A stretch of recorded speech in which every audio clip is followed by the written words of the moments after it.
Okay. I don't hear the music.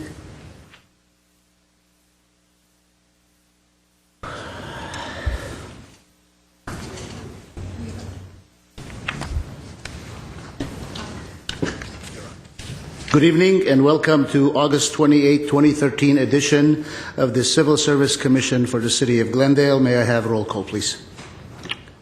Commissioner Yakubian? Yes. Commissioner Devine? Here. Commissioner Hatamian? Here. Commissioner Manukian? Here. And Chair Gazarian. Here. Next item, please. Minutes. Move to approve and dispense from reading. Second?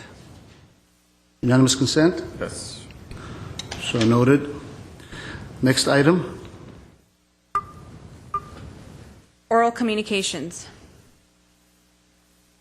I have no cards, and I see no one approaching. And with that, next item, please. Recruitment and examination report. Mr. Doyle? Mr. Chair, members of the Commission, this item is a note and file, and it is our recruitment and examination workload status. As you can see, 2 pages. It has the current recruitment activity that we're currently engaged in with the staff. As you can see, all of the recruitments are listed, the various opening and closing dates, and any exams that we have scheduled. This looks like a bit of an uptick in our recruitment activities. We have a total of 49 processes currently at various different stages. If you have any specific questions about any of the recruitments here, please feel free to ask. Otherwise, this is a note and file item, and I'd be happy to answer your questions. Thank you. Any questions? Hearing none. At this time, I'd like to take item 7 out of order. Please call item 7. Report on the assignment of GPOA disciplinary cases to outside hearing officers. Mr. Doyle? Mr. Before I, forgive me, before I invite you to comment on this, there's been at least one request made, an observation rather, that this item seems to be one that will be rather lengthy, and in light of our agenda this evening being itself a lengthy one, including 2 closed items, that perhaps we ought to defer this item for the next meeting. I'd like to invite comments from other commissioners. Anybody has any preference? I would agree that because of the length of the agenda we have tonight, without that item, that it would be better and we could explore it in a more timely manner by putting it off till 2 weeks from tonight. Commissioner Manukian? I can tell you on that issue, I mean, and I hear the same thing, that there is so many questions and comments from the Commission, and that I would think that item alone will take at least 2 to 3 hours at very minimum. And I think it'd be, unless there's some, Mr. Doyle says that we should not. Mr. Chair, we'd be happy to put this item over. The only issue I would have is there are people here tonight prepared to address that, but I'm certain if it fits into their schedule, we can bring all of them back for a subsequent meeting. So at your pleasure. I'm going to yield, Mr. Doyle, to the majority of the Commission. I personally am more than happy and ready to entertain hearing on this item, however long it takes, quite frankly. But I'm okay too. I mean, And so am I, actually. I'm prepared to discuss this item tonight. well, with that, then I guess we will be discussing that item tonight. And so let's perhaps in the interest of those who are present solely for that item, perhaps we should take that item now, and we can excuse those who are here so they don't have to wait for longer. Okay. All right. Thank you, Mr. Chair, members of the Commission. This is an item, the report of the assignment of GPOA disciplinary cases to outside hearing officers. As you may know, one of the many hats I wear within the city involves labor relations and the negotiation of labor contracts with our various employee associations. Over the past 5 to 6 years, our labor negotiations have been extremely challenging as the city's been grappling with budget deficits and a very weak economy. In years past, when we've had sufficient resources to adjust salaries and at minimum offer cost of living increases, the city and employee associations would seek multi-year contracts. Lately, due to economic uncertainties, we've been sort of hesitant to engage in multi-year contracts and rather have been doing our negotiations on a year-by-year basis and really asking our various bargaining groups for some concessions and really freezes relative to major salary and benefit items. It hasn't been easy, but I will say by and large our employee groups have been very, very good and very reasonable in working with in this period of time. As the report before you says, we have had to be somewhat creative in our negotiation processes and crafting various proposals that offer things that we can provide for employees without necessarily incurring substantial costs.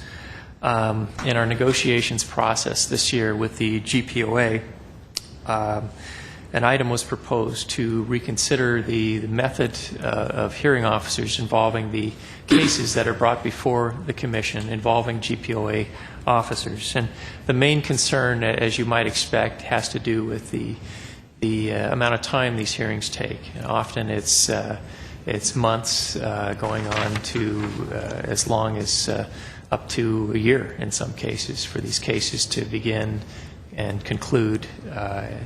So one of the concepts being proposed in the negotiations, and this has been something that's come up before, is the notion of having an outside hearing officer hear these particular cases, someone who would have the ability to have the experience and training in doing this, but have the ability to essentially set aside 3, 4, 5, 6 days straight to hear a case from start to finish, conclude that case in a timely manner, and then report that the findings and orders back to the Commission in order to comply with the Charter and enable the Commission to then accept that determination, overrule it, modify it, reject it. But the concept would be that the Commission would have final say, but there would be a hearing officer that would actually take testimony and hear witness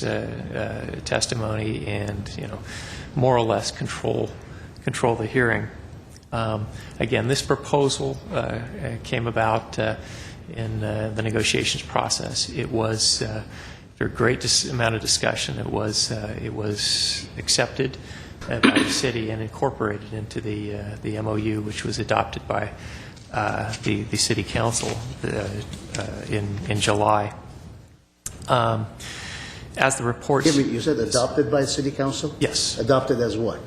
In the form of a resolution adopting the Memorandum of Understanding between the City of Glendale and the Glendale Police Officers Association. And I suppose that's adopted subject to the Commission's approval. Otherwise it would be inconsistent with the Charter, would it not? Chair Gazarian, the MOU is adopted by the Council, and they retain sole authority over that. The specific provision I'm speaking of was included in the MOU, but that provision is subject to the adoption of amendment of rules of the civil service rules by the Commission and the City Council. Very well. So, thank you.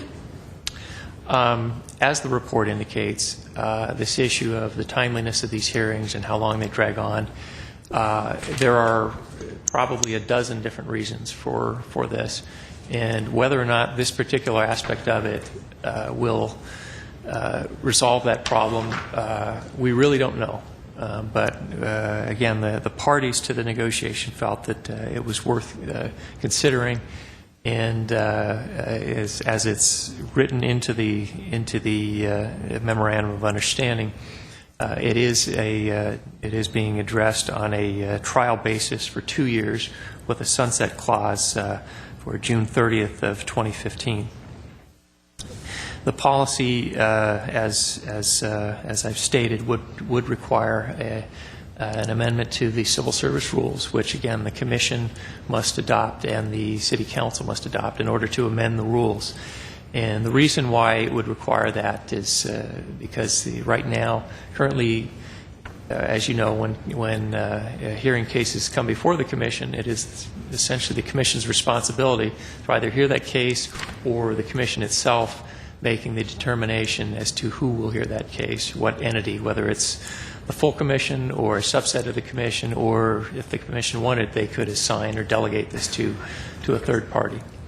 So anyway, this should this go forward, it would require an amendment to the rules. Essentially, the concept as addressed would require the parties, meaning the city and the GPOA, to try and agree upon a particular hearing officer, and in the absence of an agreement, there would be names proposed, offered either through the State Mediation and Conciliation Service or the American Arbitration the American Arbitration Association, and sort of a time-honored tradition of each side putting up names and striking the names that they disagree with until ultimately a name is agreed upon.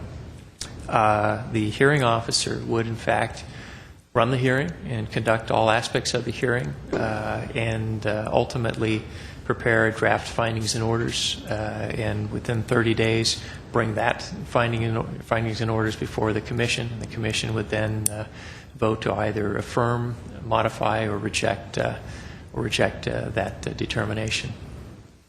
From that point, the Commission, if they so desired, could ask for oral argument or written argument, additional, if they so desire. And ultimately, the final decision would, in fact, remain in the hands of the Commission. But as this proposal is written, the determination or the preliminary determination by the hearing officer obviously would carry a substantial amount of weight, given that that's the individual who not only conducted the hearing but heard, hours and hours of evidence and testimony. So, with that, that's in a nutshell the proposal. That's the concept here. We wanted to get all the parties together, not only to describe what this process would entail, but also certainly to answer your questions and get feedback. And I believe we have the chief here. We have the Police Officers Association represented and their legal counsel if there's further discussion warranted. I won't put you on the spot, Mr. Doyle, because I have plenty of tough questions. In fact, I will not put anybody on the spot here, nor will I ask my fellow commissioners to provide their remarks. I'll ask the public to come forward, and those who are interested, to address this commission as to the viability of this MOU. Thereafter, I will have my fellow commissioners give their remarks. Anybody care to comment? Seeing and hearing none, I will open it up for fellow commissioners. If you have any remarks or questions of Mr. Doyle, at the conclusion of which I will give you my questions, Mr. Doyle.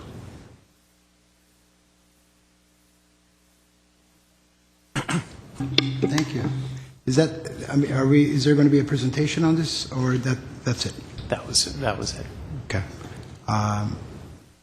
I'll wait for my fellow commissioners. Because to begin with, one of the questions that I have, why wasn't the Civil Service Commission included in this process of coming up with these procedures? Just my curiosity.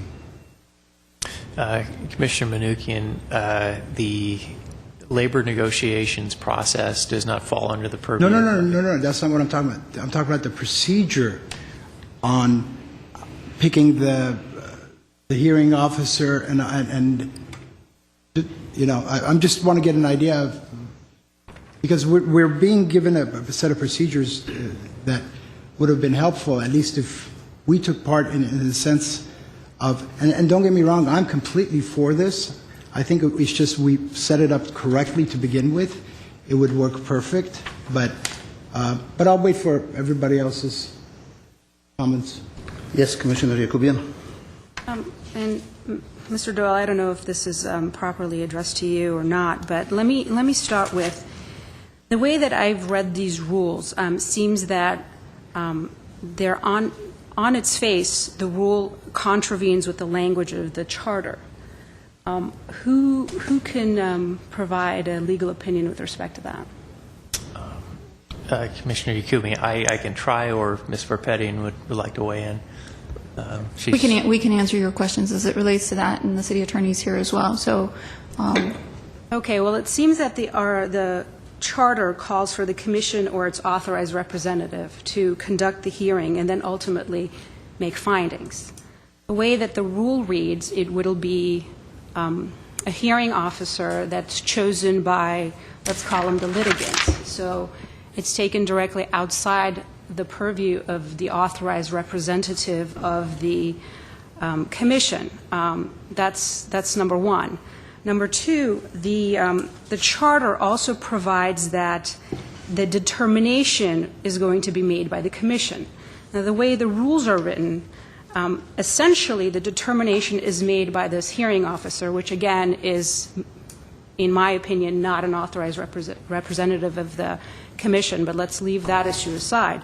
But essentially the determination is made by the hearing officer. It comes back to the commission only to disagree with the determination. So now the determination is made, and only in the event of a substantial evidence, which is, which essentially is very, very tough to meet. So the determination is essentially outside of an abuse of process is being made by the third party, by the hearing officer. And again, I mean, if that's the way the interested parties would like things to be, I'm okay with that. My question remains, is this not patently and directly in contravention to the, language in the charter?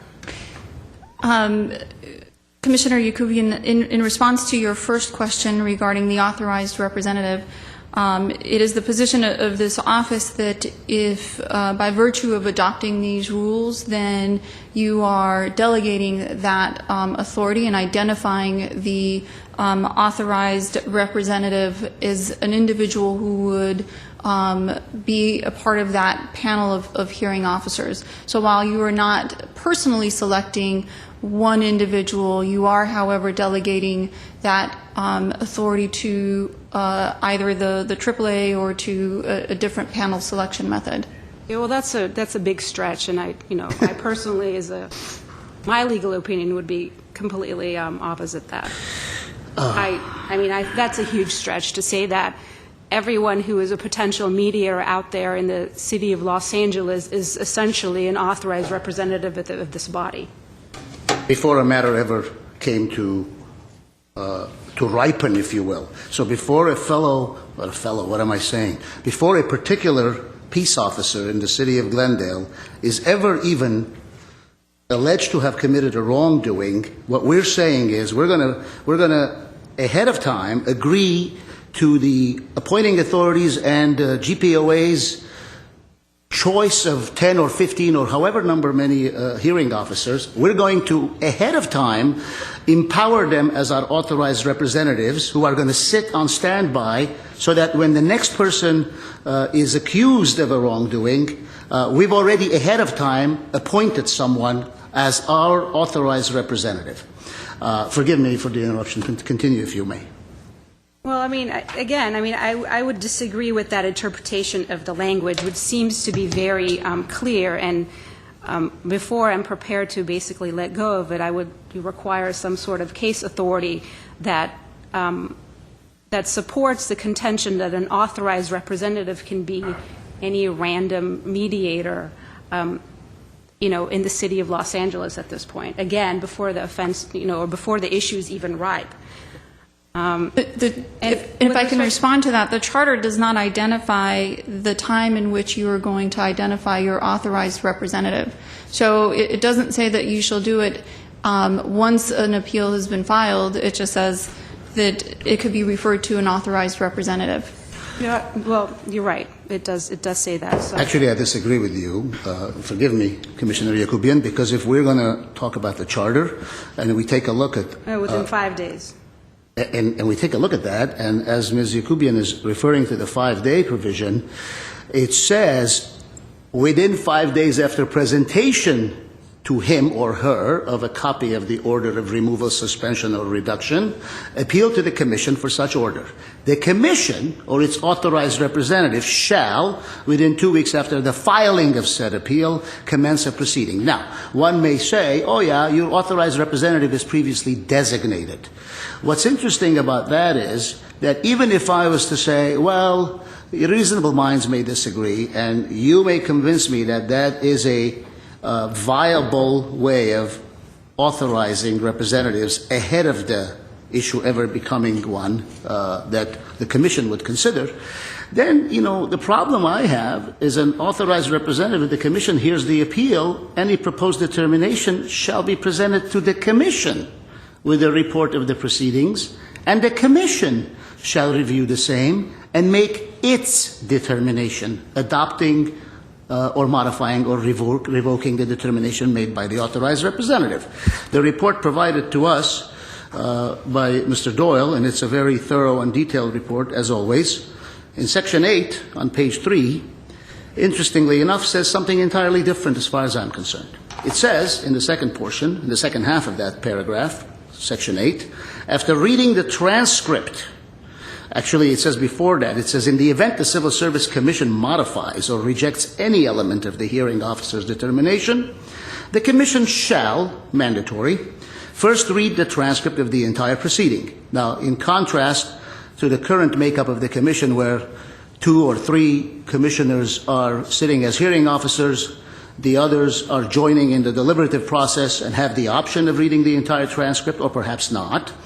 That's fine. I'm always happy to read transcripts. After reading the transcript of the proceedings, the Commission may modify or reject all or part of the hearing officer's determination or determinations only if said determinations are not supported by the substantial evidence test.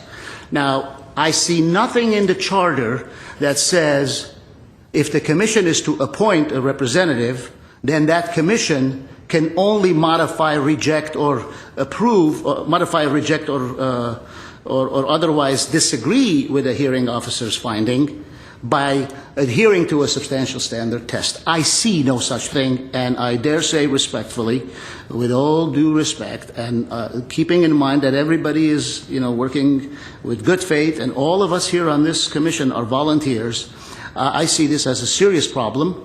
I see this as a disregard for the city charter, and the only way that I would give my yay to the rule proposal amendment as it is if I see the city charter being modified. Right, amended. Yeah, absolutely. Mr. Garcia. Thank you, members of the Commission. Michael Garcia, City Attorney. These are good questions, so thank you. And things that our outside counsel that worked on the particular MOU looked at prior to this. And I think these are questions, and let me say this, I think there are going to be legal issues with this proposal, and there are going to be policy issues with this proposal. And rather than have this meeting devolve into a legal debate about the permissibility of these provisions, what I would suggest to you is that our office, working with Mr. Chrysler's office, address this in writing to you, and that way the legal concerns can be addressed in that manner. And because we can probably have a lot of back and forth, and as Commissioner Yakubian indicated, she'd like to see some case authority, and I think in the law of delegation, I think there is some latitude to delegate particular functions to other bodies within a charter structure, within a municipal government structure, and I think that you probably deserve to have a little bit more explanation as to the legal underpinnings of this proposal if you want to move forward with it. And so my suggestion is, let's whatever legal questions you have with respect to it, we'd like to hear them, and then we could, obviously this was going to come back so we can prepare an analysis for you of those, and then the Commission can then have a discussion, hopefully tonight, of any of more of the policy issues that you might have with this. Ask the questions both legally and from a policy perspective, and then we can bring those answers back to you. The only thing, and I raise this only because I see this as a major concern, but also something we probably can't answer for you tonight to the level of degree that you're asking for. I'm sorry, go ahead. I actually do have a policy question. I understand the policy as being, or this amendment being driven by timing issues. Is that, is that correct? Largely. Or at least largely. Yes. So, I also want to know what partly, other than the largely, is driving this, because the largely part, forgive the interruption, Commissioner Yakubian, the largely part, quite frankly, I don't buy into, with all due respect. Why? Because I know hearing officers out there, I know arbitrators and mediators out there, and you are not going to get them any sooner than you're going to get to this commission. You're just not. And when you say 4, 5, 6 days in a row they set time aside, Mr. Doyle, I dare disagree with you. That's not going to happen. Whenever you attorneys are done, let me know. So I don't know what other considerations are driving it that may aid us in making, well, the continuation of my question is, if that in fact is true, and I will go with the fact that it must be true. Why would that not, a time limitation or a restriction, be part of these rules? Why isn't there language in this rule that says that this hearing needs to be completed by, in X number of days? Very good point. Go ahead, Commissioner. In fact, two items in these rules address specifically the timing issue. That's item number 5 and 11, and they're both very lengthy. You have 90 days to start, and then the only other restriction is that you have 30 calendar days after the closure of taking evidence, and then 11 says, but by written stipulation among the parties, this can be extended even further. So, again, why doesn't it say? If the concern is that it's taking 4 or 5 months for this, for this body to hear these cases, and I am new to this, so forgive me my ignorance. Why wouldn't you have something in here saying that, and the hearing shall start and be done by within 90 days or 120 days or whatever it is that the interested parties feel is appropriate in light of the concerns that they've had and the trials that they've experienced over the last so many years. Mr. Chair, Commissioner Yakubian, those are perfectly good questions, and it's been an ongoing issue that we've been trying to grapple with in this for years. The rules, as they're currently written, have no time limitations. We do have procedures, and those of you who've been on any cases have seen those, and the procedures talk about deadlines and getting the findings and orders done in a certain period of time. There is nothing that says you'll have 30 days to present the entire case, because frankly, it's never been viable, and maybe we haven't been strong enough in trying to enforce time limitations. But a typical realistic scenario in a lot of these cases is that we will begin the hearing, and or even stepping back a ways, I'll agendize something, and I might hear from one of the attorneys representing either the appellant or the appointing authority. Oh, I'm sorry, I can't make that meeting. Can we postpone that for 2 weeks? Okay, does everyone stipulate that? Sure. Okay, then we begin the hearing, and one or both of the attorneys may look at their calendar and say, well, I can't get started on this for another 2-3 months or something like that.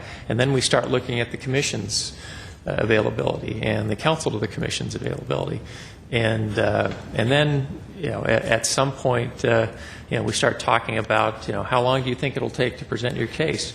And one side may say, I need 30 hours because I have 25 witnesses. Excuse me. There's never been, we've never had the, I don't want to say authority or the willpower to say, look, you're only going to have 10 witnesses and you're going to present your case in 5 hours. There's no one on this commission that wears a black robe. This isn't federal court. This is a civil service commission made up of civilians.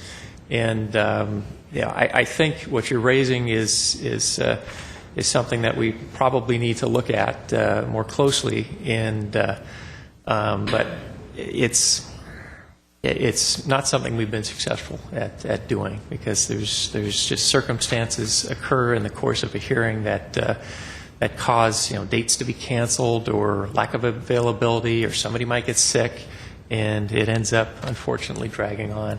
But we'd certainly be interested in looking at whatever legal means we can to tightening up these hearings and putting some real time limitations on them. I have a few more comments, but I want to give an opportunity to my fellow commissioners to address their remarks. Thank you. A couple of comments and question. First of all, I want, at least for myself, speaking for myself, I'm completely for this process. However, if it's going to be done, I think it should be done correctly in a way that this commission should, and I do agree with the interpretation. I read the charter. I'm not an attorney, but there's nothing in there that says that, with all due respect, the GPOA will decide who the hearing officer is. And when I say GPOA, it could be whatever union that is. I think if this process, if done correctly, it can really work. But I really think we need to be involved in this process. And I would like to get the legal interpretation as far as if this is within the guidelines of the charter. And also, the other point is, if I'm going to be voting on this, I think it should apply to all of the hearing processes. I think this is something, if we do it correctly, it should apply to all employees, not just a certain portion of the employees. In all departments. All departments. And how this was originally presented to us was we would have a say in picking the hearing officer, and once the hearing officer is completed, would come back to us, and a determination would be made with our vote. But the way I read this is basically this individual who's being picked by someone other than the Civil Service Commission is going to hear the case, come up with a determination, and if we have a problem with it and we have to follow those guidelines, that's not going to work for me. I mean, well, the substantial standard, the substantial evidence test standard is not the standard that this commission operates with. Unless I'm missing something, we have thus far, at least as long as I've been on this commission, all hearings have gone forward and resulted in decisions based on preponderance of the evidence test.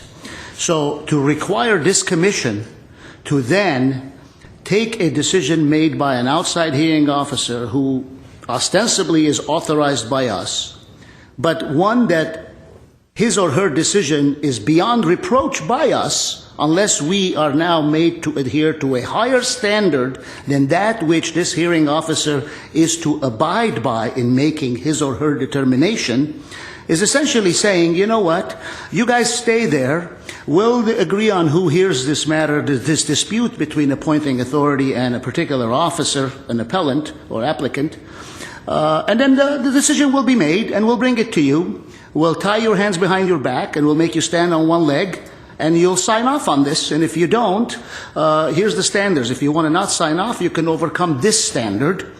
Well, that really is awkward to say the least, because when the matter then by one of the parties goes to Superior Court, it is the Civil Service Commission that gets reversed, not the hearing officer who gets reversed. Yes, it's the hearing officer's decision that will be shoved down this commission's throat that will get reversed, but it is the commission that will get reversed. As a commissioner, I hope that my fellow commissioners share the same sentiment as I do, and that is, as long as I serve here, my objective is not to be reversed. And in order not to be reversed, one will take all measures and precaution to make a ruling that is based on fact and supported by law. I'm not comfortable in having my hands tied, yet my name attached to something in the final analysis. I guess I parallel Commissioner Manukian's concerns. If we set up the system and this process correctly, it can work. Being fairly familiar with the LA County process and how they do business, I respect that. I respect the fact that LA County was cited in this document. However, this is the city of Glendale. I guess one thing within this memo that raised a concern for me is it stated that it's going to be similar to the LA County process. So automatically, as I'm reading this, I'm looking for differences in the process that LA County uses. And I noticed some minor differences, and it's obviously of concern. I sincerely don't think these changes have anything to do with the timeliness of how this commission hears cases. I believe that it has to do with authority. It has to do with who's going to have the final say, and or how we're going to have the commission function when it comes to, for example, reading transcripts, something as simple as that. Our hope is that the public and the people who appointed us trust us enough that when we volunteer our time, we come here and, regardless of what case we're sitting in on, that we read the transcripts and we read every single part of every document, and that we make a decision based on that. Something like that doesn't necessarily have to be spelled out. It should be discretionary. And I do kind of think that we're putting the cart before the horse in this case. And I would be more concerned for the city council, so to speak, because if we are now questioning the legality of this document, then there's something wrong with the system of how this thing was adopted. Because if the city council is going to look at a document like this, it better have gone through the level of scrutiny and legality and analysis that it needs to in order for a council member to sit down and say, okay, you know what, I agree and or disagree with this document. If legality is coming up now, while we are going to adopt this, then we are definitely putting the cart before the horse. And if now we're going to go back and re-examine whether or not this is going to fall in accordance with our city charter, then we shouldn't be here. There's no reason for me to even be talking if legality is an issue. I'm not going to jump into the meat and potatoes of what I see as far as this document and things that are wrong with it. But I will briefly mention Section 6, Section 8 of this document that speak of what the Civil Service Commission shall do after the fact is conveniently left out in the memo portion with the heading that reads Qualification Selection of Hearing Officers. Meanwhile, everything else is mentioned in that section. However, it leaves out the duties, so to speak, that this MOU puts on the commissioners. So, with that said, obviously I'm not ready to vote on this. I feel as if though my fellow commissioners feel the same way. I do believe in this process. I do believe in the system. I wish that it was presented the way it should have been presented and we could have just moved forward at this point and we could have voted on it. However, there are concerns. Yes, Ms. Marpetti. Commissioner Hatamian, this item is not before you to vote on today. This is for report and information only. The idea was that we would receive feedback from you and then hear your comments and then provide additional information as you needed it. So this item is not here for you as an action item, but only a report. I guess what I'm hearing my fellow commissioners say is that if it remains as is, though he wants to vote for a process that adheres to the wishes of the parties, this one does not seem to define all the steps that he would be satisfied with. That's how I'm hearing him. And Ms. Marpetti, I think we're diverting away from, again, what the real issues are.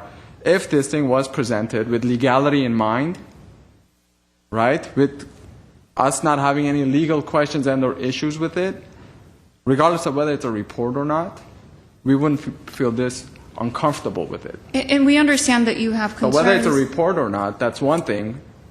Whether or not we feel comfortable and the legality of it is a whole other thing. So let's not try to divert away from what the issues are here in front of the Commission and this specific document. I don't think she's diverting, but Mr. Garcia, please. Thank you, Mr. Chair. And I was going to say we're not trying to divert. I think we're trying to answer the questions. If I may, if anyone took my comments to say that this was not vetted legally before it came to you, rest assured that's not the case. What I'm just saying is that these questions that you've asked, we have not presented the answers to them yet, and we want to do that before you have a chance to actually vote on it, and that's what we're going to do. Fair enough. Perfect. Fair enough. And Mr. Garcia, before you step off the podium, I do away. Step off away. And I do have one question. You said that you did examine this legally. Is that correct? In conjunction with our outside counsel that represented the city during the negotiations of this MOU. Okay. Do you feel as if, though, this is in parallel with our charter at this moment? This Yes. document? Yeah, and it wouldn't be before you if it wasn't. Okay, so therefore, pretty much everything that the commission has presented is smooth. What is it that you would want us to What I'm put trying in to say, writing? they're good questions, and I think rather than attempt to sit up here and answer them each one by one, it's probably better to have the analysis presented to you in more detail and in writing. And reasonable minds can agree to disagree. I think you know that many of us on this side of the podium or whatever this is, the dais, disagree with your assessment that it is in compliance with the charter. I, for one, do. I certainly understand that, but I think before we have that discussion, I think it's fair to you and it's fair to everybody involved to have the legal underpinnings for this presented to you. You're going to be saved by Mr. Cheney, who's standing eager to your right. I don't know about that, but... If I could just have a moment of your time.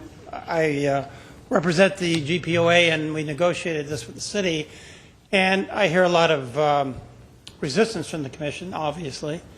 And I just wanted to address a couple of your concerns, like anybody in the city of Los Angeles could be picked to be a hearing officer. That's not the case. We are looking to refine the process to professionals. While we're blessed with 3 attorneys on this panel now, we didn't always have that, and we might not always have that in the future. It's not a Even positive though- thing, I tell you. Pardon me? It's not a positive thing. That's where the problems are all coming from. Well, I get that too. I'm just kidding. But you're all attorneys and have expertise outside the field of labor relations. What we're trying to do is get, Mr. Cheney, we can read documents, though. yeah, I You understand. agree to that? I understand. Very that. well. But We can a lot do of- legal research. Every field of law has a specialty contained in it, and everybody has a certain expertise. The goal here is to get people who are neutrals, who have expertise in the field of labor relations and adjudicating employee relations issues, which these are. So it's not going to be a selection of anybody. It's going to be a selection of a few professionals. If we can't agree, then we go to the state mediation facility, and they send us a list of 7 professional neutrals with years of experience. So that's to assuage your concerns about anybody having access to the Civil Service Commission hearing process. That's not going to be the case. Well, All due respect, Mr. Cheney, wait, forgive me.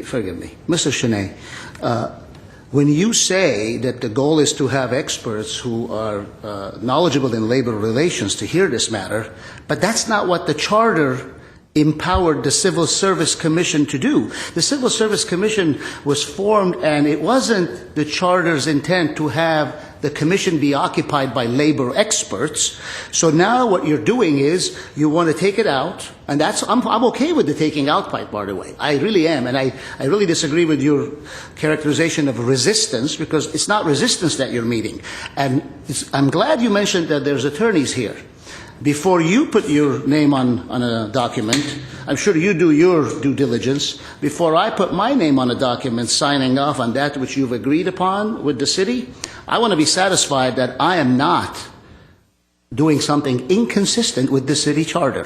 When you convince me that it is consistent, I will be the first one to sign off. And I leave that to the city attorney. How convenient. You can help. You can help. It's your agreement. I love this man. It's your agreement with the city, so you have just as much an obligation as far as I'm concerned. My humble opinion, and I can't speak for the city because I'm not their attorney. I've reviewed this matter, and the proposal is based on our understanding of charter and charter law. You have a duty to your. Said that. You have a duty to your association, to your clients, but we have a duty to the entire civil servants of the city, which include your clients. Absolutely. Right. Let me make another point. You were saying that the selection process is, or any commissioner won't have any say in the selection process. I think you're taking that out of context, and Commissioner Yacobi wanted to speak, and I cut her off, so if you want to clarify something, and I have a question also. I'll allow you to continue. I don't want to belabor the point. I just take issue with your characterization of what I said as anybody in the city of LA. I said any mediator in the city of Los Angeles, but I understand that that is a more refined list of people. My point was that the commission is not ultimately the ones deciding who it is. It would be the parties.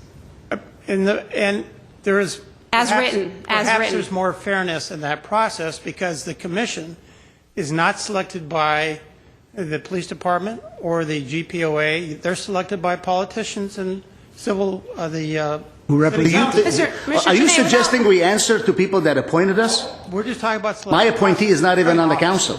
What? Just talking about selection for hearing Well, officers. That's all we're talking about. Well, the thing is, we're sort of, mixing apples and oranges. My entire concern is whether this conforms with the language of the city charter. If you believe, and your clients believe that there is a process better than the one that we have currently, and you may very well be 100% correct, perhaps an amendment of the charter is necessary. I'm not disagreeing with your methods. I'm just disagreeing whether your methods and the charter are in accordance, and I'm sure Mr. Garcia is going to, in the very near future, answer that question for us. And I'm sure satisfactory. Let me finally point out that this allows us to move hearings during normal business hours where we have 8 hours. We can start at 9 and end at 5, or start at 9 and end at 4. As you know now, we do this at night. It's a burden on all the parties to go. Just think of all the money you're making. Whether I'm working at night or during the day, I'm making the same money. That's more hours. But most of the times, the reason why we have evening hearings is because you, council, cannot agree upon a time. It's not us. You're not doing us a favor. Well, listen, that's the first time I've heard that, but let's just talk about that for a second. We can move forward during the day, during normal business hours, with one individual who has a calendar. We now have to contend with 6 calendars. We have 6 calendars we have to worry about. The 3 of the commissioners, 2 council, and the attorney for the city, Mr. Potter. So it will streamline that tremendously. We can move forward much more quickly. And when you have 6 people with conflicting calendars and someone has to cancel out, Mr. Gazarian knows, we all know that we've lost days of hearing. Several days of hearing because of different conflicting priorities of the commissioners. Understandable. We've lost hearing dates because of me and because of the other councils. So This is not the evening you want to talk about losing dates when we have other things to discuss. You know what I'm talking about. Yes, Go I ahead. understand. And Okay. One quick question and comment, actually. First of all, your comment when you started that, again, I want to reiterate the point that we don't have a problem with this process. We have a problem with... could have fooled me. Well, if you tell allow- us. It's a language. Okay, if you guys, God, see, you attorneys won't let us talk. We're not a rubber stamp here. Let me be very clear. Okay, I don't know what the commission was in years past, but this commission is not a rubber stamp of anybody. So when you say it could have fooled you, Mr. Shanae, we didn't mean to fool you. We are intending to make it loud and clear. We have a problem with the way it is presented. And I hear that. All right, guys, the meaning of my here's, So Mr. we Shanae, both are disappointed at both sides. How's that? Mr. Shanae, Be disappointed with the city. Don't be disappointed. No, we are with you as well. Mr. We're part Shanae, of it. Go ahead. whenever you're ready. Okay. There is nothing that would make me more excited than for you guys to be able to come up with a system so I can go home and spend time with my kids. There you go. Okay, so, but if we're going to do this, we're going to do it the right way.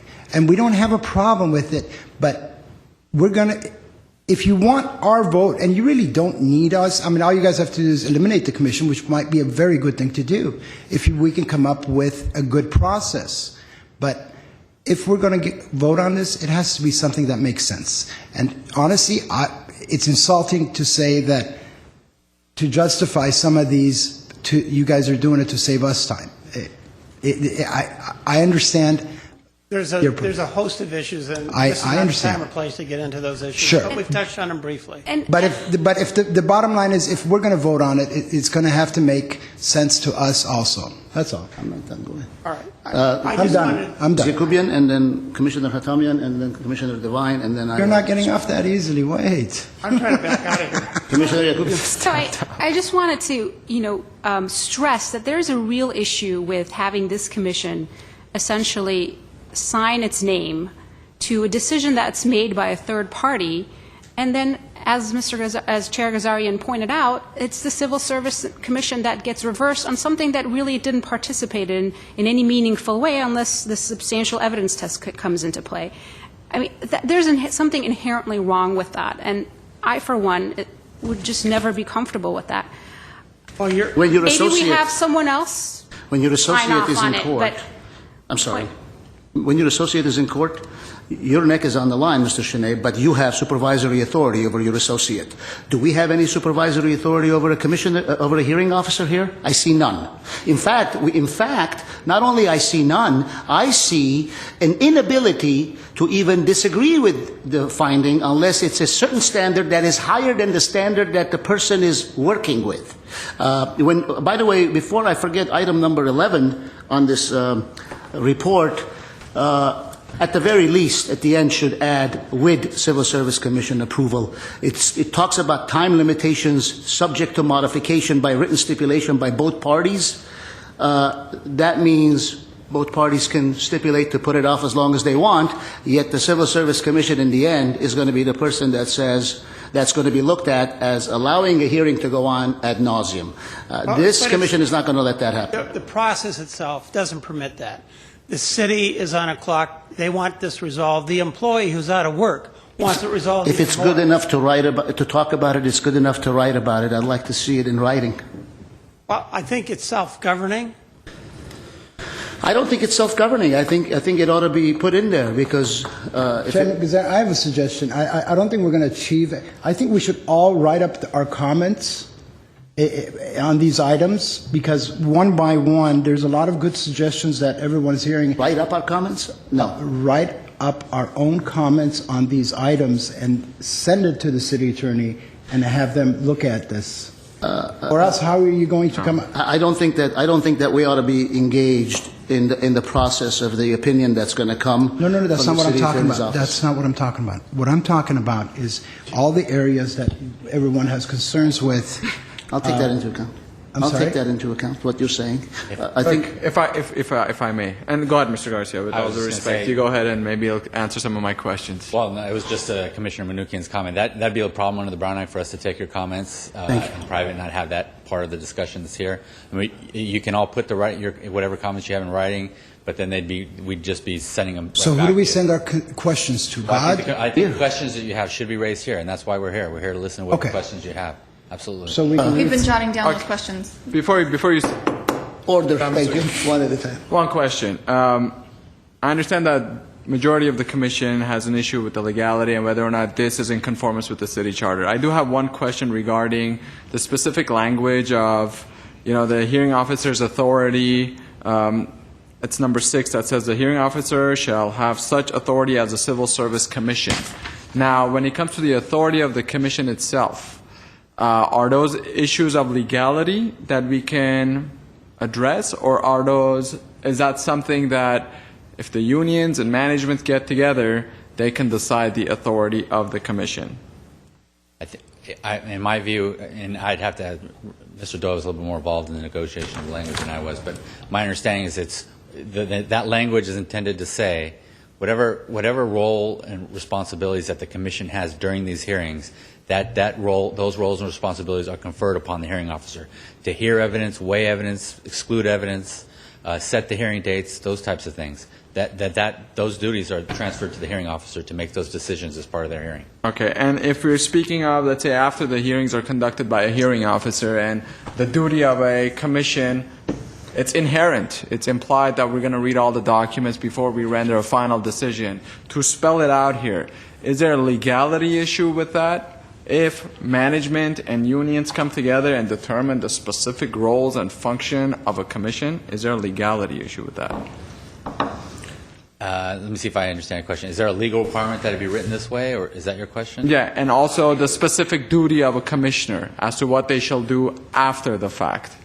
No, I think that was part of the discussion and the writing of the rule, that the request was made that the commission read the entire transcript, for example, before it hears a particular matter that's been decided by a hearing officer. That was part of the discussion. There's no legal requirement that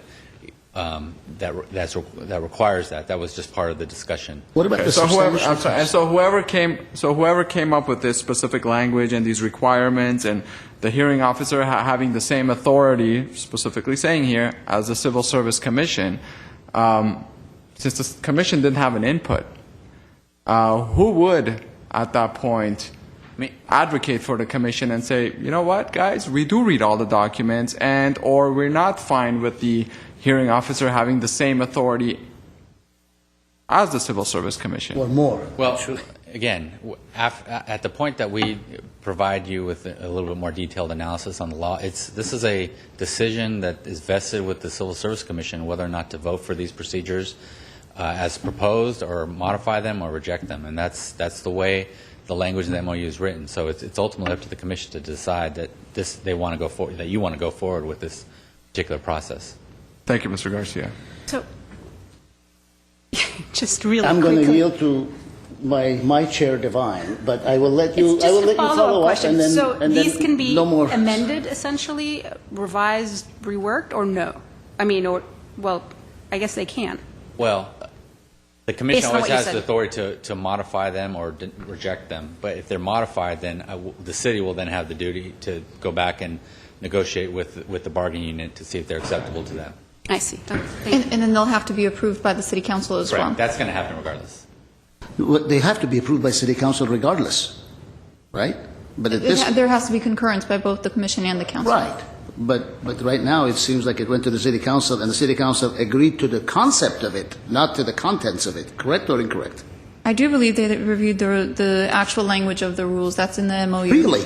The concept, well, I'm not sure, I can't speak as to how much each councilman read each particular provision of this rule. Right. But it was in the MOU that the council did approve, so they have approved it. This But again, procedure was when it part comes of back it? to them, my view is legally they can change their mind, they can vote differently, they can vote to modify it. They could be watching tonight and saying, hey, these commissioners are bringing up good points, I want to discuss this. I think that's all within their purview. Chair Divine. Ex-chair. My chair. Go ahead. I want to start my comments, which will be very brief, with a question to Ms. Varpetian, Mr. Garcia, and Mr. Doyle. Have you heard enough in the last hour and 15 minutes from this commission to give you a direction to go as far as the next meeting or the next consideration of this?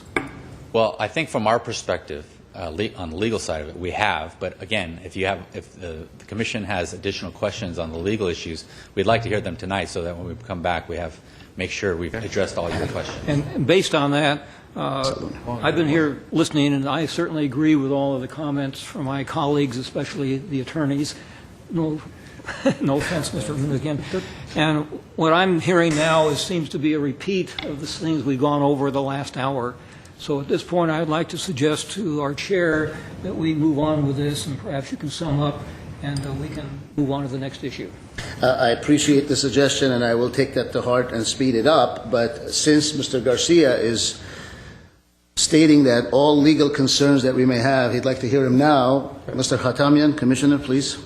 Not too many. I'm not going to dive too much into it, but I'll just generalize. Specifically as to number 6, the hearing officer shall have such authority as that of the Civil Service Commission. And then he goes into breaking down as to what that authority shall be. My understanding is that the Civil Service Commission is a semi-separate body from the council, and if the council wants to make certain provisions, specifically as to authority, is the MOU within the charter, and is it supported by case law, the specific language that a hearing officer is going to have same authority or shall have such authority, and specifically state out what that authority can be? The specific items that the rule is enumerating is the ability of the hearing officer to subpoena witnesses, issues of subpoena ducis tecum, and other requirements that the commission would have to hear from witnesses and move a hearing along. So from that perspective, because the charter allows for the commission to appoint a hearing officer, that is what this particular provision of the rule is referring to, and that is that the hearing officer can conduct the hearings just as the commission or a part of the commission can as they move forward with a hearing.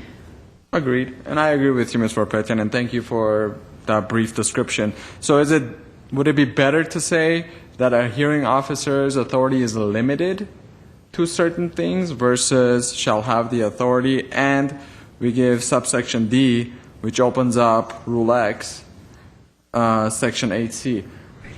Well, you can't tie the hands of the hearing officer to, for example, to subpoena witnesses, just by way of an example. I'm going to ask that we conclude this because we're now getting into rewriting this whole thing, and I don't want to do that. I want commissioners to give their concerns, and then you folks can decide how you want to rework it if you choose to rework it. Yeah, and I think there's sort of the fundamental legal issue of whether this rule, if adopted by the commission, would be lawful under the charter. And then there are more mechanical legal issues, like how would this work, and exactly. We'll try, certainly, to address that first fundamental question, a series of fundamental questions, and then as some of these individual questions come up, we'll address those as well.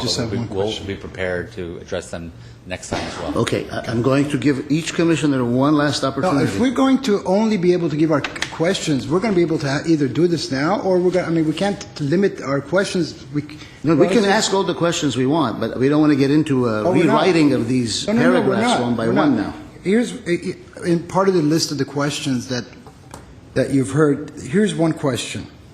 I'm just in comparison to the legal opinion.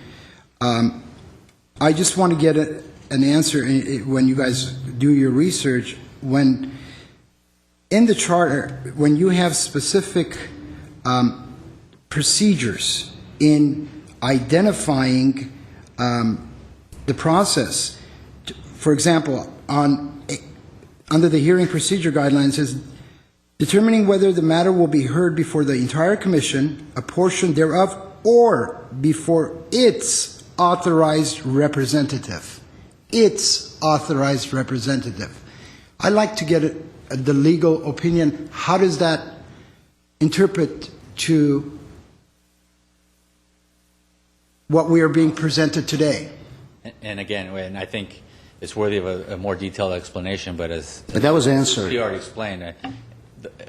Our view is that, for example, who we choose ahead of time is our representative. The power to delegate includes the power to delegate generally. It's authorized. How is that? It's authorized by creating this rule, because again, if the commission adopts this rule. Okay, I got it. Will have so if we agree with, got it. Correct. Okay. Our authorized representative will be then whoever both sides agree upon, according to their proposal.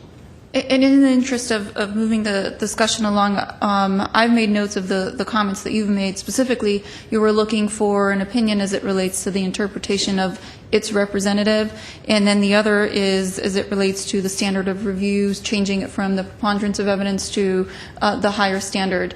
Are there any other? Yes. There was a concern about the timing, and that was more of a policy request. And then just an overall, I think there was a comment from Commissioner Mnuchin about changing the rule to have it apply to to all departments. That was for me. That's the only way I would vote for it, if it applies to all employees. I'm just sharing my comment. That's all. Commissioner Yakubian? I think this is a legal issue as well, but mechanically, I'm concerned with paragraphs 8 and 9 being perhaps inconsistent with each other, because as I read 8, it seems that the Commission essentially has the power, to use an analogy, to overturn a determination that's already been made. And 8 seems to say, or 9 seems to say that the Commission shall, first of all, provide parties with an opportunity to present oral and or written arguments. I don't know in what instance they shall do that. Is that on every case, or is that only in the event that they are thinking about overturning, let's say, this determination? And it says prior to rendering its final determination. In any event, I think that 8 and 9 are inconsistent with each other, and it needs to be looked at legally to make it not so. And there's probably a couple of different ways to. One is we'll address that, but I think the Commission can probably, with its hearing procedures, address that as well. But that's certainly a valid question. Any further questions? No? Any further questions? Okay. Here are my final remarks.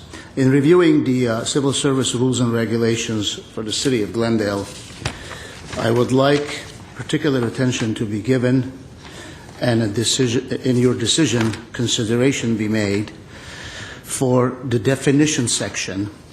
In the section where it defines terms, Section 2 of Rule 1, it defines the following terms as follows.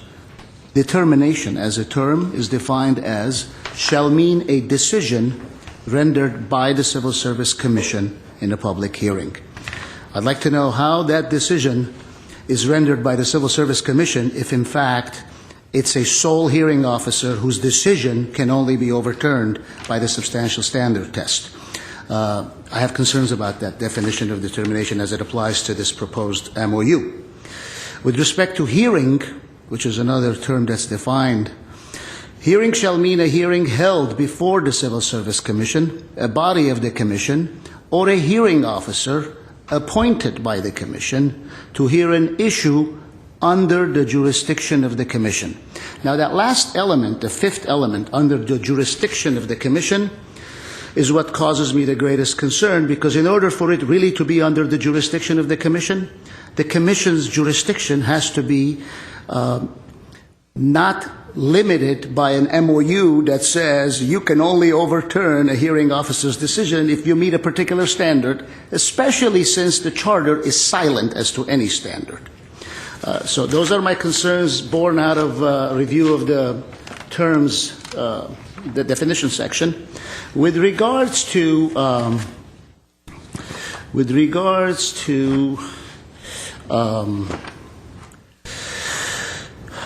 whether or not, when we're talking about open or closed hearings, and I suppose a hearing officer will, stepping in the shoes of the Commission, make the same determination.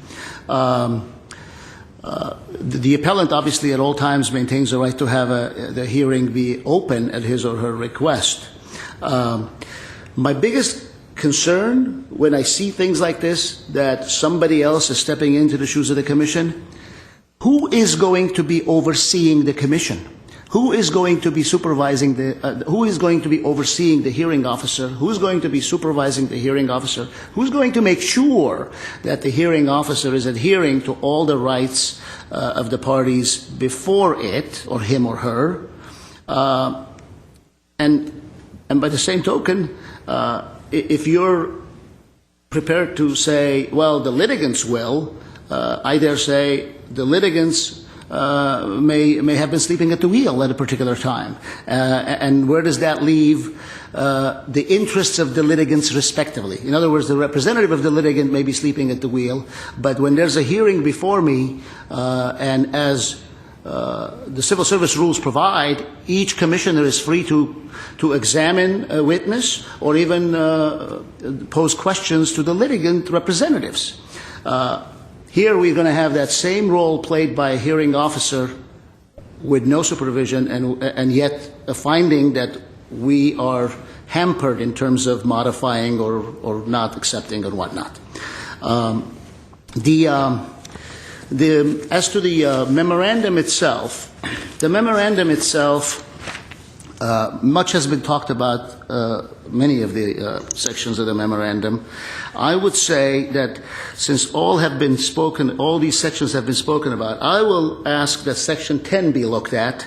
Section 10 that talks about the termination period, the amendment shall terminate on June 30th, 2015, unless extended in writing by the parties. Well, I dare say the parties, I guess, are the GPOA and the city. So once again, the concern that at some point Commissioner Manoukian expressed, Civil Service Commission is not a party to this. Yet, if that MOU is extended, I suppose it will then come back to the Civil Service Commission for Civil Service Commission's approval. If that's the case, it ought to reflect that in here. It does not. It appears that you can just go indefinitely by the stipulation of the parties. Like I said, item 11, I believe Ms. Yakubian commented on, time limitations being subject to modification. I think that ought to be with the approval or consent of the Civil Service Commission, not just the hearing officer, so that it will take away abuse of discretion, perhaps, by one person here. Any way you slice it, you may agree or disagree with one particular commissioner, but there are 4 others who will hold the fifth, if you will, accountable.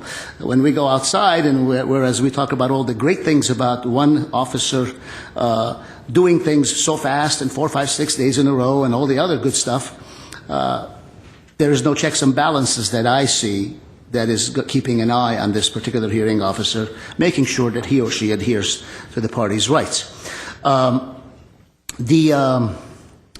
The qualification selection of hearing officers, I looked at with great interest the comparison with the LA County hearing officers. What I did not see being followed here, though we are talking about, as Commissioner Hatamian said, that it's similar, the LA County seems to say that the hearing officers in LA County adjudicate the hearings, prepare findings of fact, which are then submitted to the Civil Service Commission for the final determination. Whereas here in the city of Glendale, we are now talking about a final determination being made by a hearing officer in the name of the Civil Service Commission, which can only be overturned by a standard that, as you know, I don't find acceptable, at least to me. Those are my concerns, and I thank you for indulging us. With that, I will ask for next item, unless there is something else Mr. Doyle wants to say. Next item, please, on the agenda. Thank you. Eligible list established. Mr. Chair, members of the Commission, this item is a note and file, and it simply reflects the eligible lists that have been established by the Department since our last meeting.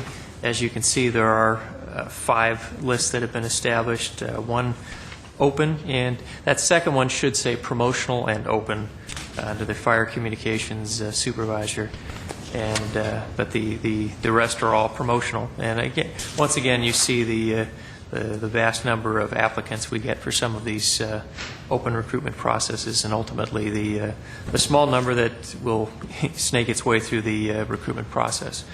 Again, this is a note and file item. If you have any questions about these recruitments or any of the exam components, I'd be happy to try and answer them. Any questions? Nope. Next item, please. Class specification for approval, police supervisory and management series, and job bulletin for approval, police lieutenant.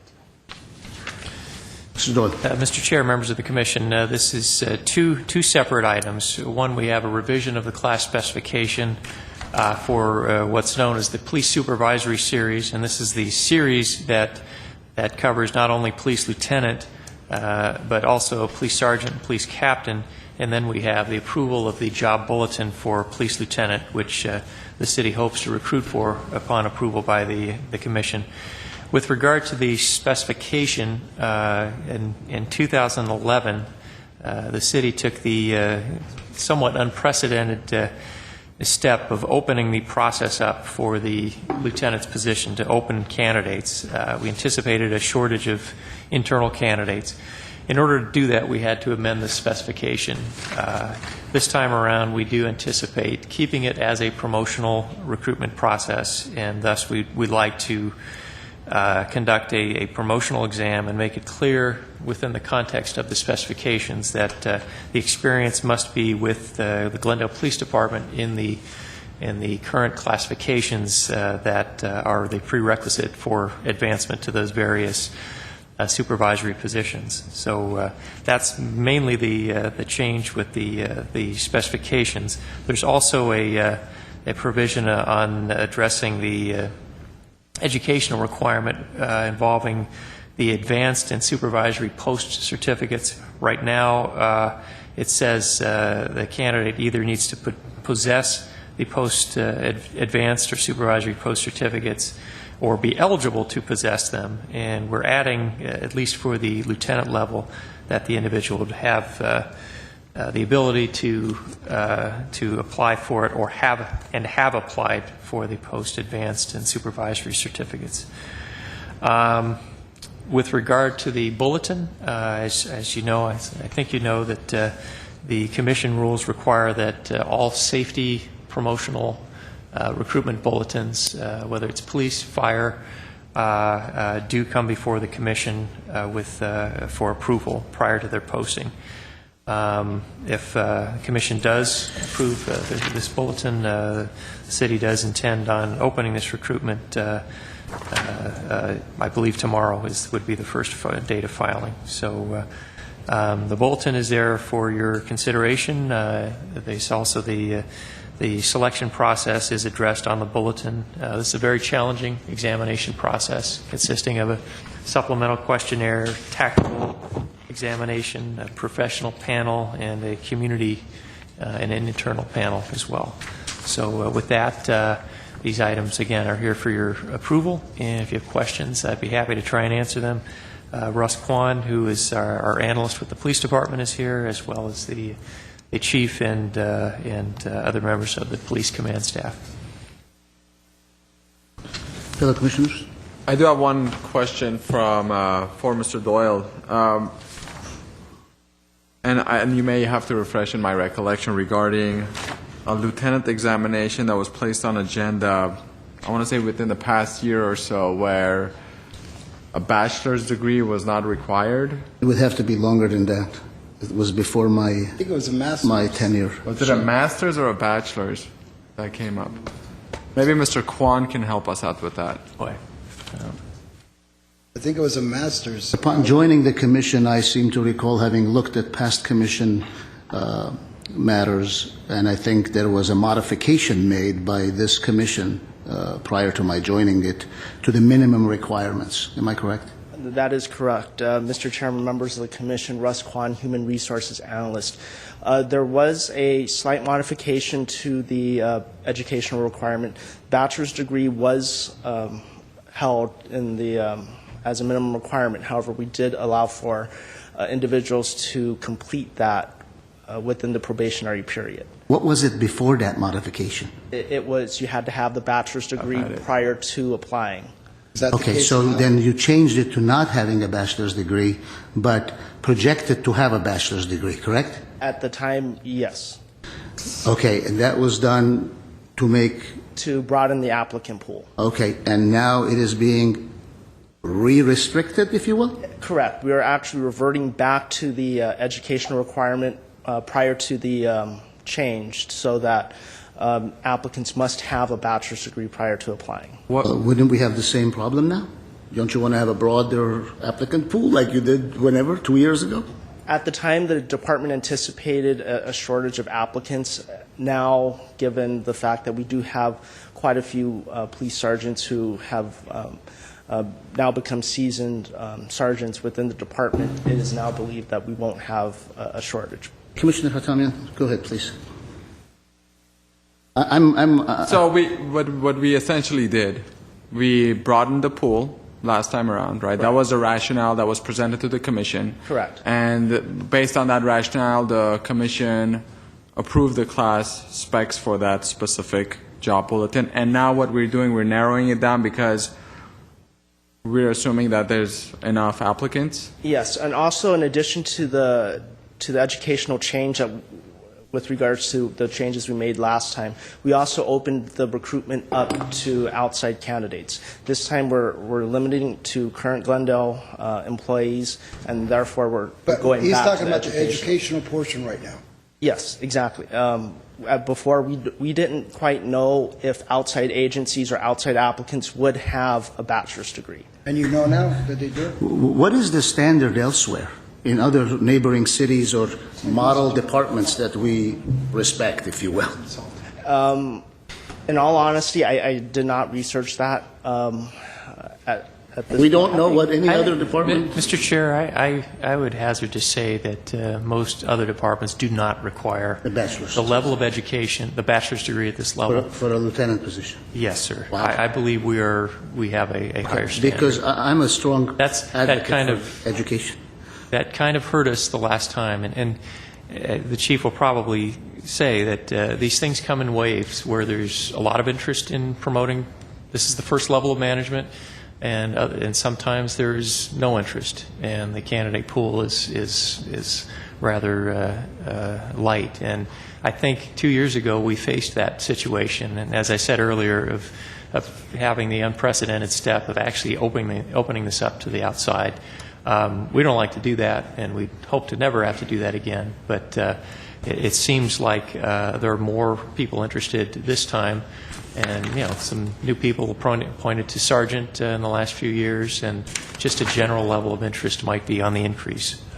I'll let the chief. And Mr. Chair, members of commission, if I might take a minute and just respond to some of your questions. First, in terms of the educational requirement or standard that is becoming very commonplace in law enforcement, especially in Southern California law enforcement at the management rank. So having this standard is very appropriate for the Glendale Police Department, given our size and stature within the law enforcement community in Southern California.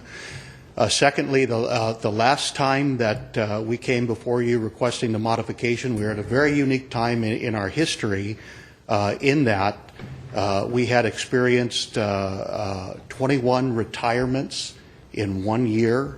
So we had a significant loss of experience and tenure in the organization, and it put the organization in a position where we just weren't ready in terms of qualified candidates for the management positions.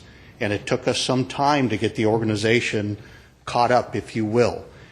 So last time when we were before you 2 years ago, we were facing a very limited candidate pool and had to do some modifications in order to expand that to ensure a credible process. Since that time, we've had 2 years to catch up. And we've had an opportunity, as Mr. Doyle has pointed out, to appoint quite a few sergeants, our first level of leadership in the organization. And they've had an opportunity to learn and grow in the organization and develop skills. And along with that, a large portion of our employees have been able to complete their degree requirements. So now we anticipate having a pretty healthy candidate pool when we run this recruitment.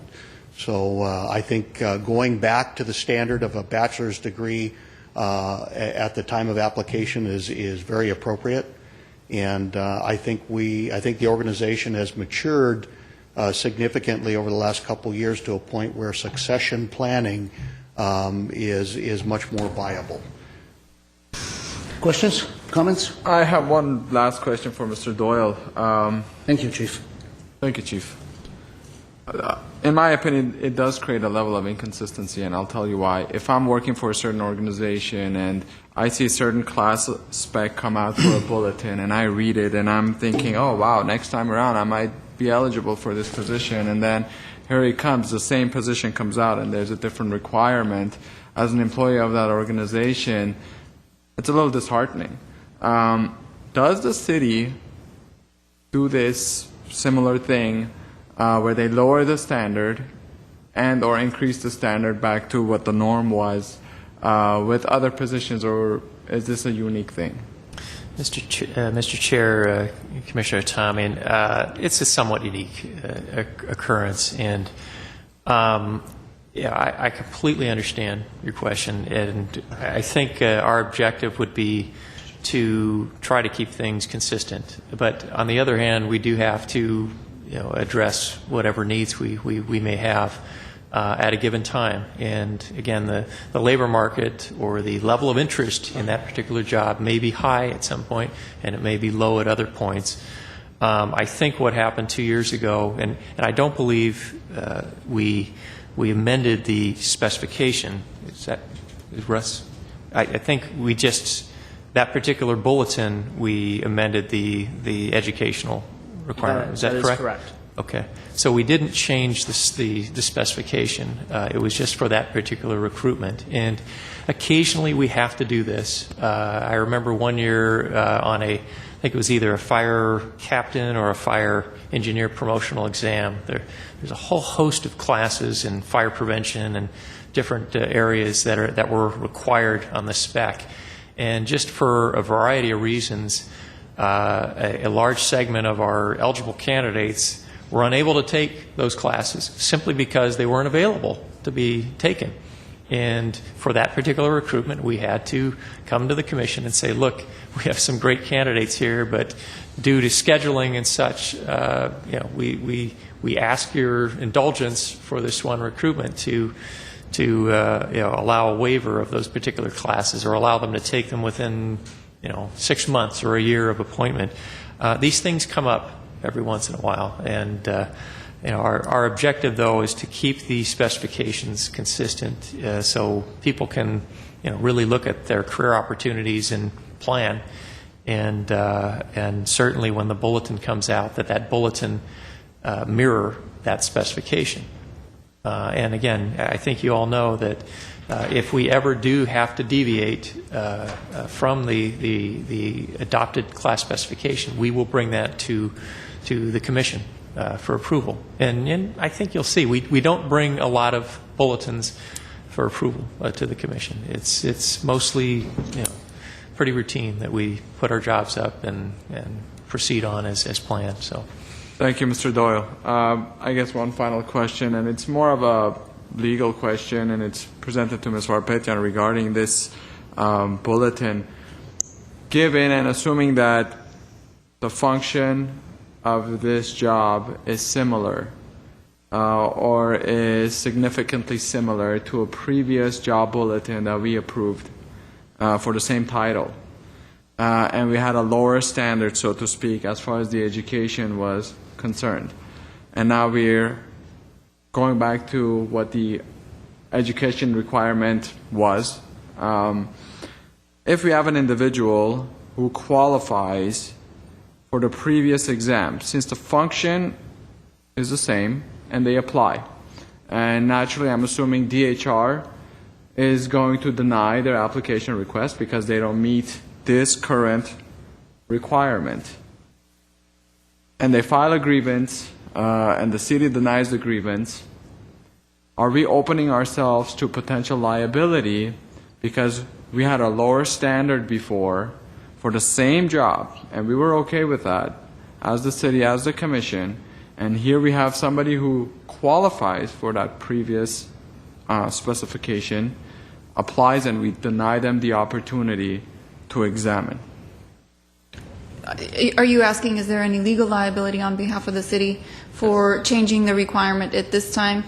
There's no expectation that there's going to be either a position available or that the standards would be of a particular type.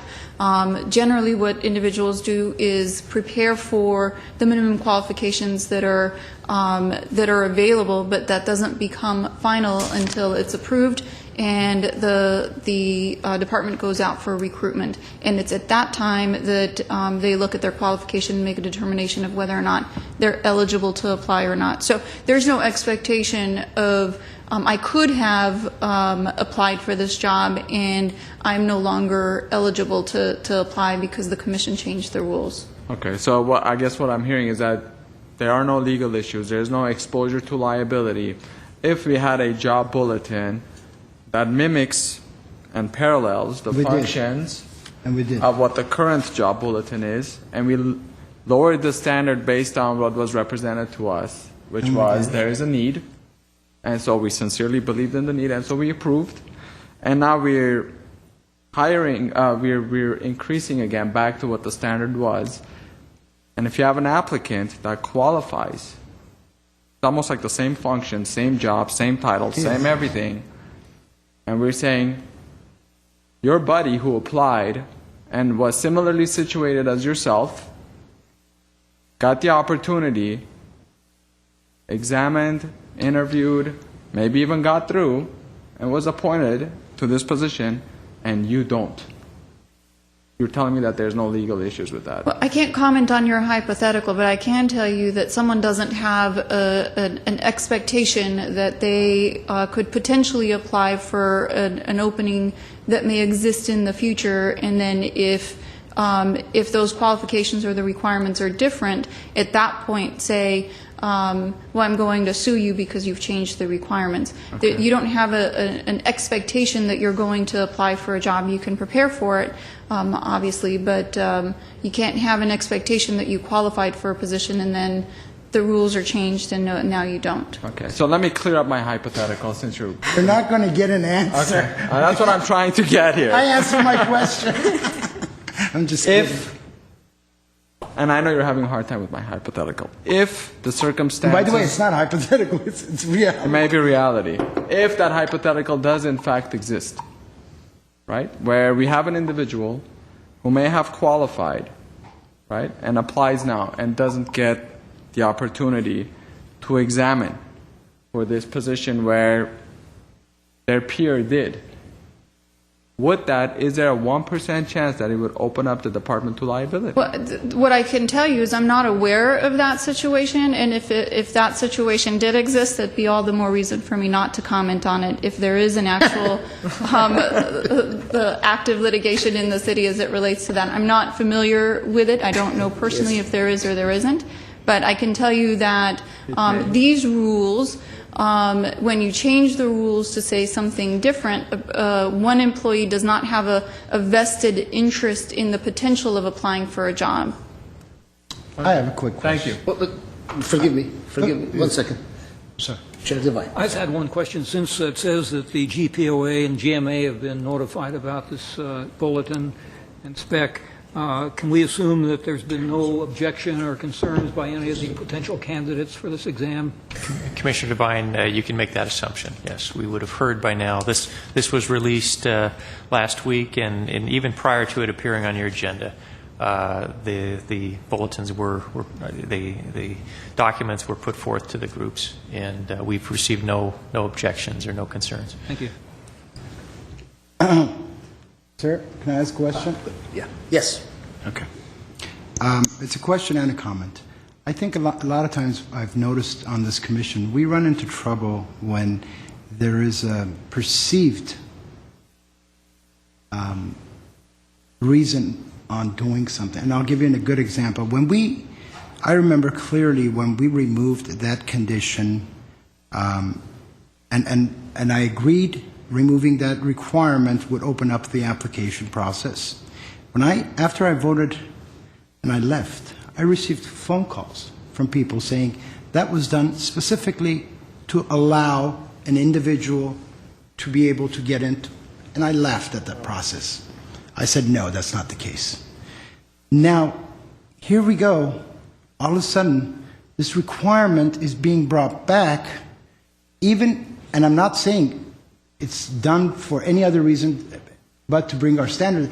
It just sends the wrong message. Why are we making, and by the way, I do agree, a lieutenant should have this degree. But this going back and forth is causing unnecessary.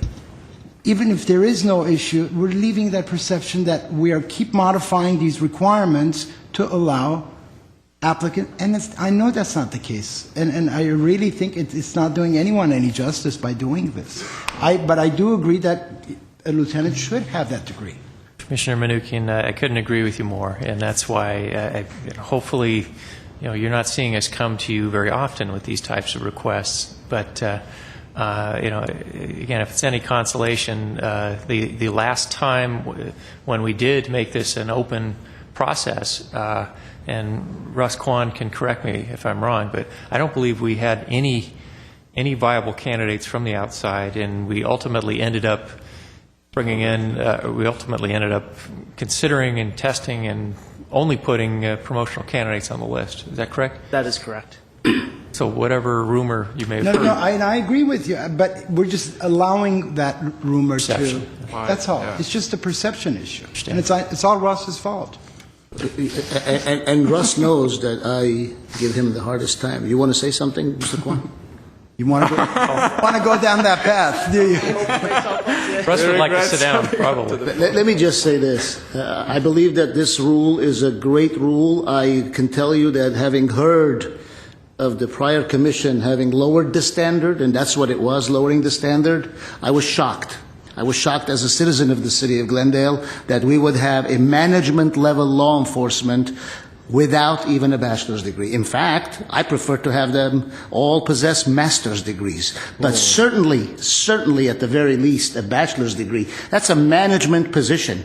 The lieutenants supervise sergeants who supervise officers. And to say that we had a need and we needed to lower our standards, that's like saying I need brain surgery, but there's no brain surgeon available. I'll have a foot specialist cut my brain open, my skull open. I think that was a mistake, and I cannot wait till we raise the standard again and keep it there. And there are people out in the world that don't have a master's degree who are so much brighter than the next. They are. So it doesn't necessarily a judge of. They are. And with all due respect, Chair Arian, we all did express our concerns regarding lowering the standard.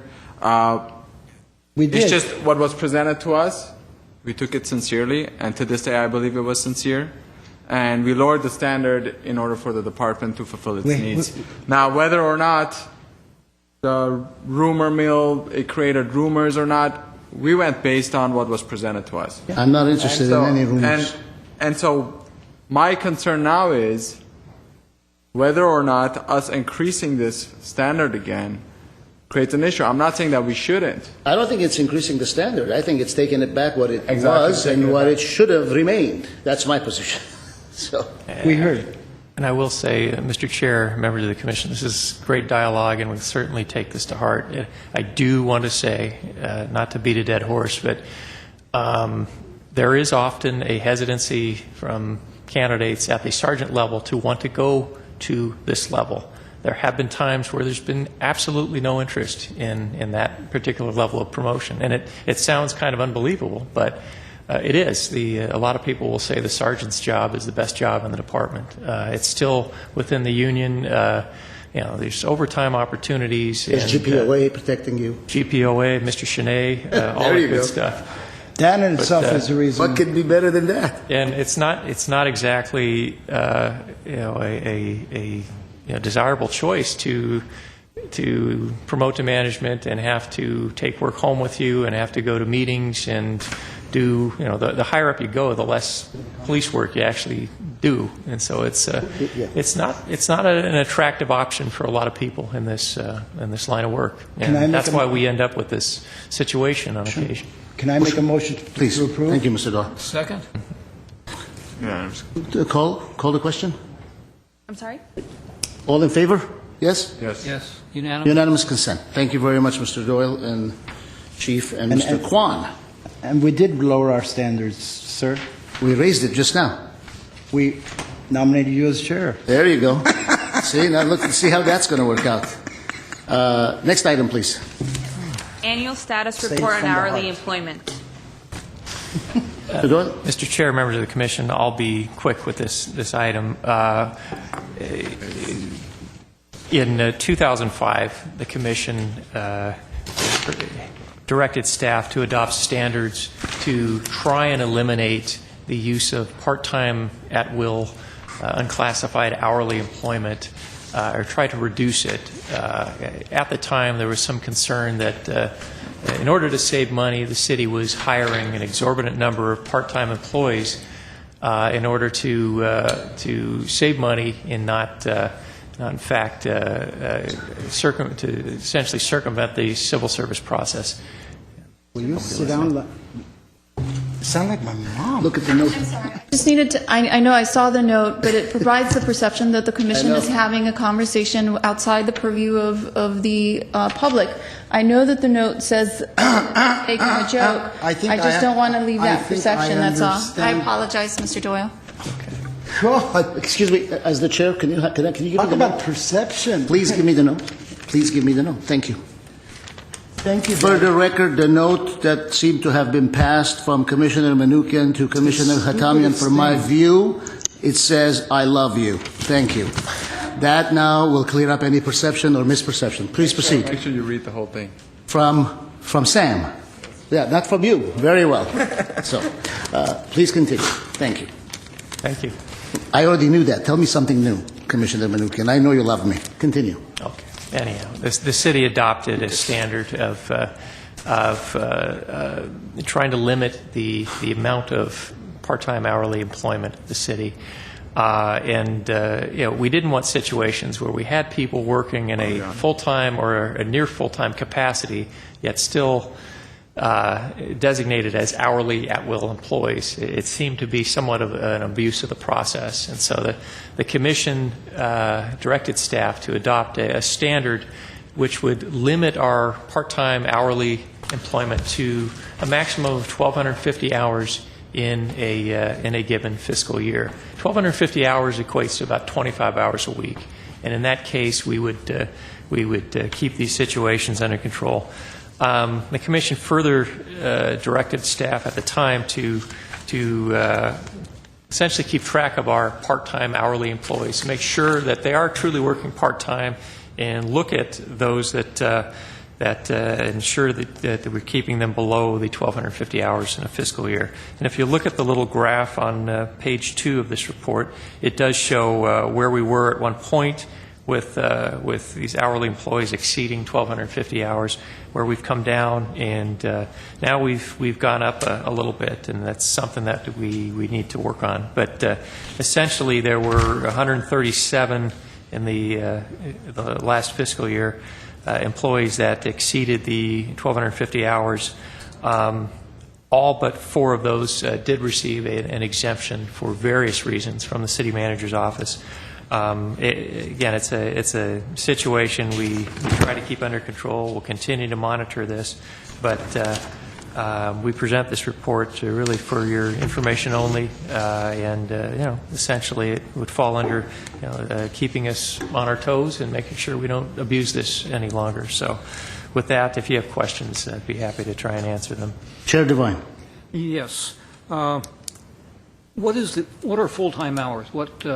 The 1,250 is the part-time. What would be considered as full-time hours? 40 hours a week is our salaried That employees. translate, how many weeks do you figure? 52 weeks or? Yeah, at 2,080 hours in a year. It's 24.3 hours. Okay, I did the math. And where did the 1,250 come from when the commission initially considered this?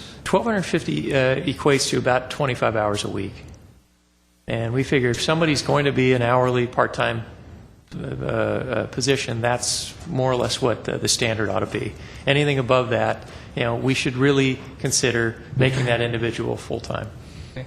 And the 137 on this report and the 4 employees with non-compliant, does that come from counting up all these numbers on the chart? Yes, sir. Because I did it, and I may have made a mistake, but it seems like there's 170, not 137, that and a total of 7, not 4, that were non-compliant, which puts it right back into the 04-05 region where this process started. So I understand the reason for wanting the part-time employees, but this report doesn't really seem to reflect what is really happening, and that it's more than creeping up. It's back to where it started.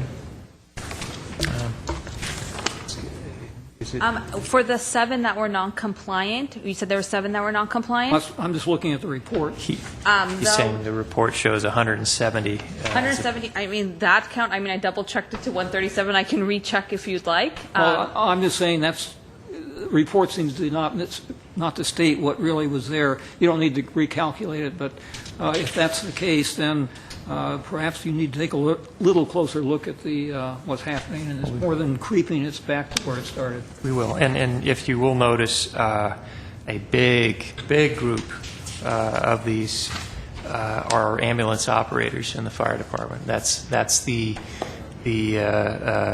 basic life support program that went into effect maybe 2 years ago, and these are part-time employees, but if you can see the hours that they're working, this essentially is what ultimately saved about $2 to $3 million in the fire department. The fire department was able to reduce the number of salaried firefighters, sworn paramedics, and utilize these ambulance operator part-time positions. And again, that's been a somewhat significant program. But we will recount this and see whether it's actually 130. Well, it's not a matter of 34. recounting, it's a matter if, in fact, it is creeping back to where it started. You need to maybe look at the controls you have in that area and see if that needs to be fixed. The bottom line is the commission really has no authority to do anything about it anyway. This is just for information, so you need to look at it yourselves and see if you need to put on more controls. Okay, thank you. Yes. Well, I mean, I have a question again. I'm just curious about, not the fact that how many people are working above that 1250 number, but how high some of these are. I mean, there's one that's almost 3,000 hours. And, I mean, how can a 3,000-hour person be part-time? Again, these are non-salaried positions. The 3,000 hour must be an ambulance operator. It is. It is. And again, they work. It's not here. I'm not sure what their particular schedule is, but it correlates with the firefighter schedule, which, as you know, firefighters work in excess of 40 hours a week in order to provide round-the-clock coverage. But they're either on a 12-hour or 24-hour shift. And these are generally young people who are EMTs, and they're seeking employment as a firefighter paramedic while they're in this program. And some of them are absolutely willing to put lots of hours in, and it's actually good training in order to get that career as a firefighter. That's again something we will continue to monitor. Okay, just one comment. There's a lot of them, Mr. Doyle, as I'm sure you know, so I don't need to go over them one by one. There's a lot of them that ambulance workers are one that one may not be able to control based on the needs as they arise, and thus the hours racking up. But there's plenty of hourly city workers who are in the upwards of 2,000 hours, if not over. And my personal recommendation would be to consider making those folks on perhaps as a salaried employee. It might be beneficial and more stable for the employee, and at the same time, even economically, more feasible for the city. That's my 2 cents on that. Any Mr. other Chair. remarks? No? Thank you very much. Next item, please. Reports, past due employee performance evaluations. Mr. Doyle, anything earth-shattering here? No, Mr. Chair, it's a note and file item. This is, again, for your information. The Commission has traditionally had an interest in our past due performance evaluations, and as you can see, we have a stable number of positions that are late, none that have gone to a third notice. Otherwise, you would have a department head up here explaining that away.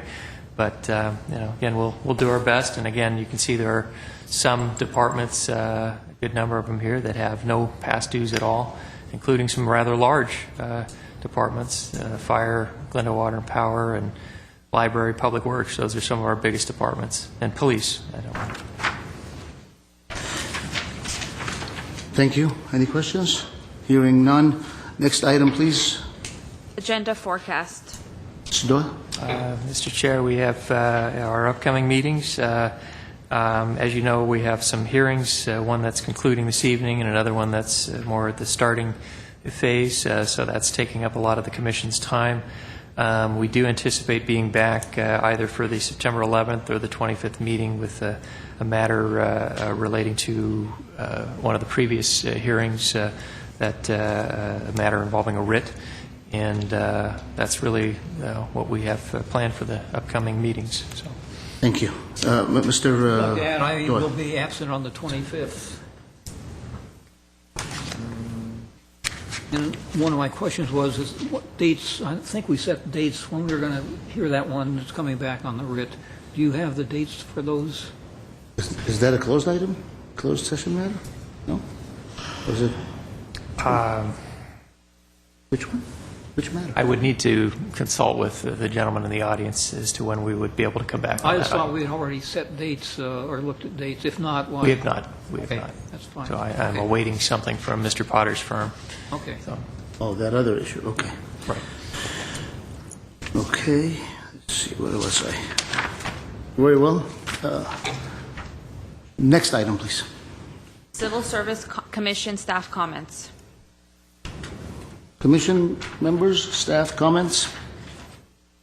Hearing none, I have two comments to make. Number one, I want to thank the Glendale Police Department, specifically Chief Ron DePompa, Captain Stokes, and Lieutenant Lola Abrahamian for taking part and being present at a community event organized by the Western Region of the Homeland Men addressing teen alcohol and substance abuse in the community. Their presence meant quite a bit to that organization and those who were in attendance, and it's always wonderful to see partnership between the police department and respective organizations within the community. I want to thank the department for that continued initiative. Second, I had an occasion to visit the police department a couple of Fridays ago. I got there about 5 minutes before 7 o'clock. I parked the car right up front. I walked over, and I could see the clock inside on the wall of the lobby of the police department ticking from 6:57 to 6:58 to 6:59 to 7, and no matter what I did, that door was locked, and there was a particular fine lady whose name I cannot recall, but her face I recall very well, a nice person who I have had occasion to meet in the past, who basically waved me off, and despite the fact that I was motioning it's not 7 o'clock, that door was locked. So with that, I want to express, unfortunately, my disappointment that whereas I wasn't there for any particular pressing business, that other citizens in this city who have an expectation for the department, the police department, to be open from 7 a.m. to 7 p.m. should be able to go to that door at 7 a.m. and the door should be open, and by the same token should be able to go to that door at 6:59 p.m. and the door ought to be open. If the door is going to be closed a few minutes before 7 p.m., let's say it's going to be closed at 6:55. With that, I would ask that staff contact the police department and prepare a report as to why the police department closes its doors from 7 p.m. to 7 a.m., which I find it very troubling despite the economic interest that the city certainly has in keeping its door closed. But a city of 200,000 residents, a city of this reputation for safety, ought to have its police department doors open 24 hours. That's my view, and I would like the department to give a report about that as to why it isn't so. I know it used to be so. Thank you. Very well. Chair Gazarian, only as it relates to the purview of the commission to hear on that type of a matter. I know that there was it was a financial decision that was made by the city council. It was a staffing matter. It was a decision that was presented, I think, to the city council, and a determination was made at that level. So while I think you can invite the chief to the next meeting, maybe to the oral comment portion to comment, I don't know that it would warrant a report to this commission as it relates to hours of operation for the police department. Perhaps I should visit the city council and take a card and be heard as a citizen of the city concerned about the doors being closed for 12 hours at a time. I can only imagine perhaps a distraught woman who seeks to find refuge at the police department and drives to the police department only to find the doors closed. And when the doors are closed before 7 p.m., I see a great deal of liability to the city. I see a great deal of risk and hazard to the individual safety of the person seeking refuge in the police department. I will address those concerns perhaps in a different forum. Thank you. Mr. Chair, again, I don't have information on that, but I do believe the staffing of the front desk was part of that. But I do believe, for the sake of the community, I do believe there is a phone line outside when the doors do lock, that someone can lift up the phone, and I think it's like bright red. It looks like an emergency, and someone from either records or dispatch will come out and address whatever issues occur. It was before 7 o'clock. The person saw me, wouldn't come and open the door, and I was in a suit and tie and a familiar face. But anyway, we digress. Thank you. I believe the next item is, please read the next item. Closed session, public employee discipline, deliberations. Very well. At this time, I would ask those who are not part of that process to leave this hall and wait outside until guests go in. If I understand correctly, on this particular item, you're deliberating, and you're deliberating in the back or downstairs. So I think the commission is leaving. You will come back, you will report out. Pardon me? Oh, no, there was two matters on the closed item. And I think we're dealing with the first one and not the one that's on the Very well. first item has to do with deliberation for public employee discipline. The second item has to do with the request to the hearing officers on a particular issue. So as it relates to the one where the full commission is deliberating, I believe what you're looking for at this point is just the deliberation portion of it. So you will probably go downstairs to the room where you're going to deliberate. You will come back and you will go back into open session and you will report out, although it will not be televised. But after both closed sessions? No, the first. The first? Because the second will not require the attendance of the entire commission, just the hearing officers on that matter. Okay, very well. Very well. Okay, this for now, we are going into closed session. We will come back and report out. It will not be on television. That's it. Thank you very much.